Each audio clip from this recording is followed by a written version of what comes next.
বিয়ের পর প্রথম রান্না ভীষণ স্পেশাল। জানতাম আমার হাজবেন্ড মিষ্টি জাতীয় কোনো পিঠা একদম পছন্দ করে না, এমনকি তেল জাতীয় কোনো খাবারও পছন্দ করে না। ভারী মুশকিল। অনেক ভেবে বানিয়ে ফেললাম তেল ছাড়া ঝাল ঝাল ডিম জালি পিঠা। নিজস্ব রেসিপি। প্রথম রান্নায় মিষ্টি না, ঝাল ঝাল ডিম জালি পিঠাতেই পেলাম মিষ্টি হাসি, আর তাতেই জিতে নিলাম হাজবেন্ডের মন। চলুন দেখে নেওয়া যাক সম্পূর্ণ রেসিপি কিভাবে বানিয়ে নিলাম। আমরা প্রথমেই একটি পাত্রে দুটো ডিম ভেঙে নিব।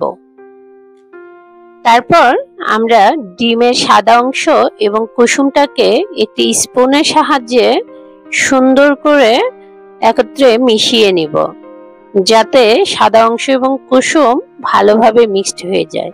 তারপর দুটি পেঁয়াজ ভালোভাবে কুচি করে হাতের সাহায্যে মথিয়ে নিব। একইভাবে আমরা কাঁচা মরিচটাও দিয়ে দিব।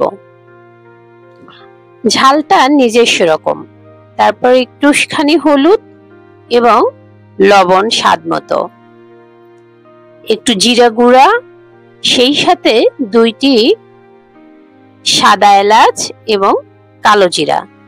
এবার আমাদের মেইন ইনগ্রেডিয়েন্টস পাতলা ডাল, আগে থেকে রান্না করা পাতলা ডাল।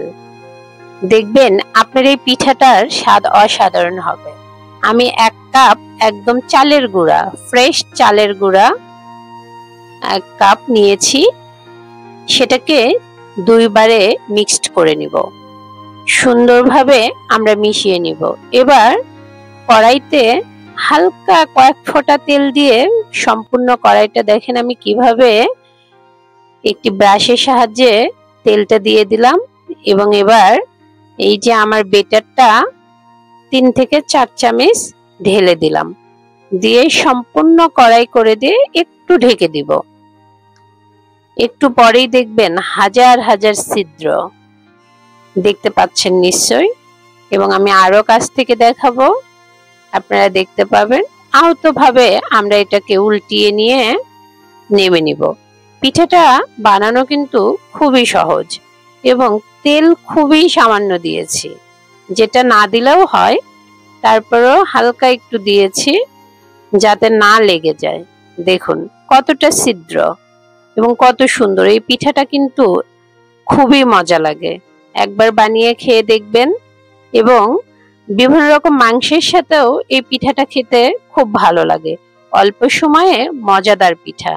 এখন আমার হাজবেন্ডের সঙ্গে আমার ছেলেও এই পিঠাটা ভীষণ পছন্দ করে। আমি যদি বানিয়ে দেই তাহলে ও ভাত বাদ দিয়ে এই পিঠাই খেয়েই থাকে। Thank you so much.